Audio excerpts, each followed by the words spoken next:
you got into journalism. Yeah. When did you really see your career just start to... Well, I've never had a career or thought of myself as having a career. I don't think that now. I never will think that. I'm not a career person, and I reject the whole idea of careers. And I wasn't raised like that. No one had a career. It's like we just didn't think that way. It's just like, are you doing something interesting or not? That was just kind of the only measure. And do you think it's meaningful? Do you enjoy doing it? So I have always felt that way. I have had a lot of different jobs within journalism, like almost pretty much every job you could have. And I've been better at some than others and enjoyed some more than others, but they've all been branches of the same tree. And my views on it have changed a lot. I began just because of my father, and my great-grandfather was a well-known journalist also. So I really felt like, well, this is what I was made to do, and it's honorable. No one's more honorable than my father, so this is inherently honorable, bringing information to people, being their eyes and ears, in some cases their voice. That's like, what's better than that? Like, there's nothing to be ashamed about in what I do. I've always thought that my whole life.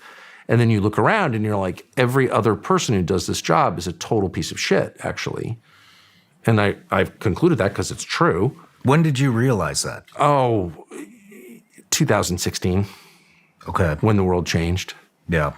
And you hate to give Trump credit for it. I love Trump personally, but he's not worthy of that credit. There are a lot of things going on, and he was the embodiment of a lot of different things. We're all sort of people, but we're also symbols, kind of. And that's true of him as well. But whatever, everything changed that year, and particularly the world that I lived in, which was permanent Washington. I mean, I moved there at 15 or 16, and in 2016, I was 47. So that's a lifetime. And I had, strong views about a million different things. I was paid to have strong views, and they came to me naturally. But one thing I never really did was question the foundations of the system. I questioned neocon foreign policy in 2002 when I went to Iraq to see the outcome of this thing I had advocated for, and that changed my view completely. But my views on the whole system were sort of in place from childhood up until 2016 to an embarrassing degree. I just didn't understand that a lot of the things that I was living around and participating in were really wrong. And I heard people say that, but I thought they were dumb. And like, what do you know? You don't live here. I live here. I raised my kids here. Like, this is my city. I know everybody. I know the city, like the physical city and the culture of the city. I knew it really well, and I loved it, and I thrived there. And I came there with like no record of success or college degree or like anything impressive. And I did fine. I sent my kids to private school, and I was, fairly successful, and waiters and Valley Parkers are nice to me. And like, you just sort of live a comfortable, happy life in a really beautiful place. The residential parts of Northwest DC are really beautiful and not that expensive, actually. It's just a nice life. Nice people. I loved it, and I defended it relentlessly for decades. And then in 1 year, I came to see a lot of it. And it wasn't about Trump. It was about the reaction that he provoked. Was so unreasonable and defensive, and low. It was low, and none of the things that they claimed to believe in, they actually believed in. It was purely self-protection. They couldn't defend the way things worked. Trump was not especially articulate in diagnosing the problems at all. He didn't understand the problems. He wasn't from there. I'm from there. Like, I know what the problems are, or I thought I did. But Trump would say things, and they would freak out, and they would refuse to give a legitimate answer. This is my neighbors I'm talking about, and my friends, and the whole city. And I was like, I'd never seen anything like it. I lost all respect.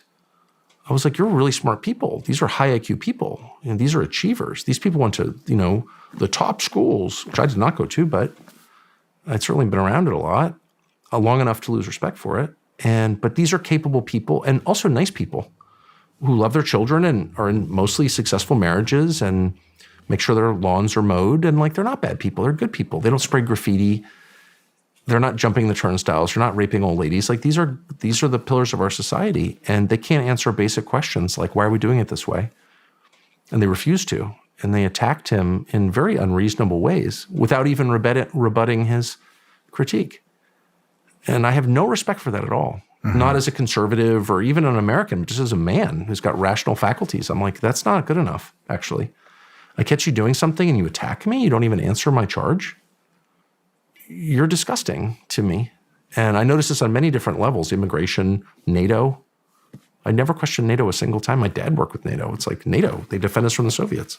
And I never one time thought, well, wait a second. The Soviet Union collapsed on my honeymoon, which was August of 1991.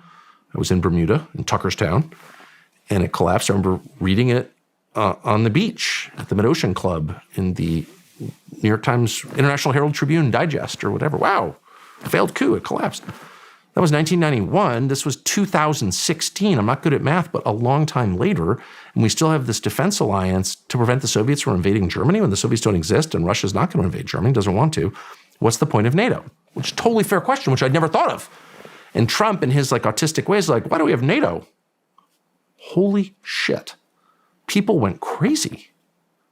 Well, you Putin tool or whatever. It's like, no, I never mentioned Putin. Why do we have NATO? Like, what's the answer? Answer the fucking question. And they couldn't. And that right there, I'd never had a single opinion about NATO other than NATO good. Like not one opinion. I didn't know much about NATO. And it was the defenders of NATO's inability to defend NATO that to me, it sounds obscure, but it's not obscure. It's central. I didn't know that. I now do. But that to me was a turning point in my life. I was like, why can't you answer the question? Why are you getting mad? I have a lot of children, so I'm familiar with these phenomena, right?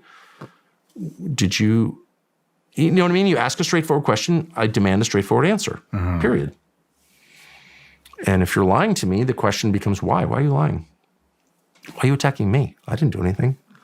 Why are we threatening to kill Julian Assange or trying to put Ed Snowden in prison? Yeah. You know, you're the criminal, actually. He's the one who told me that you were a criminal. He's not the criminal. You are. That's my opinion about life. Not just about the U.S. government. Anyway, so that completely changed my view. And because Trump was involved, who, again, I just say it again because I mean it, I love Trump personally. I know him quite well and have for, long before he ran for president because I was in the media. And I've always enjoyed him, and I do to this day. But it was not about Trump. It was much deeper than that. And it was very easy to be like, oh, you're a Trump sycophant. Well, of course, I'm not a sycophant to anybody. Other than maybe my wife. I'm an enthusiastic sycophant. Fine. That's allowed. But I'm not an ass kisser, and I never have been. So that's not a fair response. The question hangs in the air. What's the point of NATO? And a million other questions. Why not have a border wall? Or whatever. And they had no answer for any of it, and they were wildly defensive. And in a period of just a few months, I lost all respect for them and all desire to live in that city, which was shocking because I'm on the record. But I can just tell you what my views were, and I expressed them a lot in print and on television. This is a great city with great people. We make mistakes, and Head Start doesn't really work, and I got it. The federal government's too big. I agree. But fundamentally, these are people who are trying their best, and they're pretty impressive people. And they make mistakes, and these programs last too long. But, they're not evil, okay? They're trying hard. They work hard, and they're smart. And in a few-month period, I was like, actually, none of that's true. They're not good people at all. Because now we all know that this whole enterprise is bullshit, and they refuse to get better. They refuse to admit it. And as a former alcoholic, I know the process of just admit it. Just admit it. I'm kind of a loser. It's all right. You can say that because it's true and everyone knows it already. So just admit it and get better. They refused. They're still defending the Iraq War. They're still defending the indefensible Vietnam War. Still pretending we didn't know the Japanese were going to attack Pearl Harbor. Like, there's too many lies. Like, I can't deal with this many lies, actually.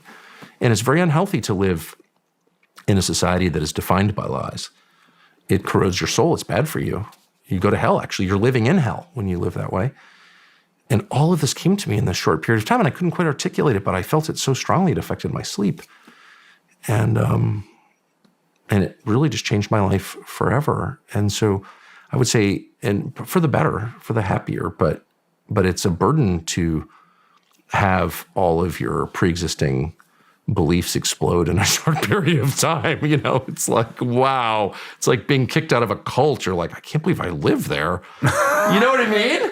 I think a lot of us know what you mean at this point. Well, and I have to say, I know you don't like to talk about yourself, but it's especially relevant to you and men like you who went and, were asked to risk your lives and to kill other human beings and to really give up everything for the sake of this thing. And the disillusionment that I have noticed in men like you, who've really done a lot for this enterprise and then come to the obvious conclusion that it's not exactly what it seems. I can't imagine living with that.